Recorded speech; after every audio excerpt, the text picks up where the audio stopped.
Mitchell is our third and youngest child, and when he was about 2 weeks old, Marta and I were at the grocery store, and being a proud dad, I was looking down at my son, and the bright lights were not causing his eyes to dilate.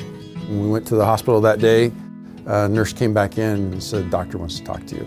It was just him and I, and he said, "There's really nothing I can do for Mitchell at this time." I basically had to walk through the hospital, find my wife, and tell her that Mitchell was going to be blind. Mitchell began attending the Indiana School for the Blind and Visually Impaired when he was 3 years old. In 2008, the school began offering the Braille Challenge, an academic competition of Braille literacy skills. Their whole idea is to promote Braille literacy and to do it in a positive manner, that every child works to their best, and they are praised for that, and they're encouraged. They make it a very fun day. Every time I've competed, I've had fun. It's one thing that I actually like practicing for. There's somewhere between 1,000 to 1,300 kids that compete in this from a regional perspective, and then they take the top 50. So these are the best of the best. The day of the Braille Challenge, I get registered.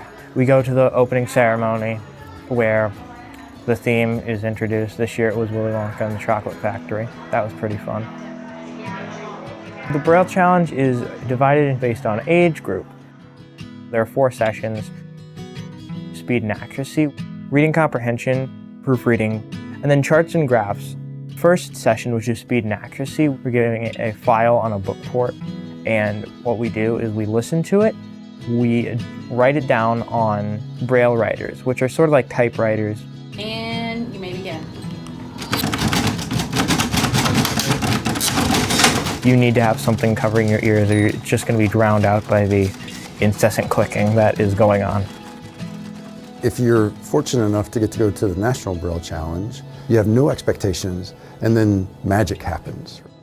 2 years ago, the person who won nationals before me had won nationals twice in a row, so I was like, I'm the incoming sophomore, I'm not expecting much, I'm just gonna go in and see what happens.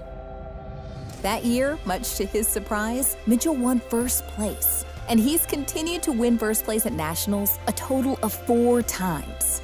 The fact that we've now come back every year, Mitchell's like a rock star, and it's incredibly humbling. The volunteers are like, "Hey, it's Mitchell."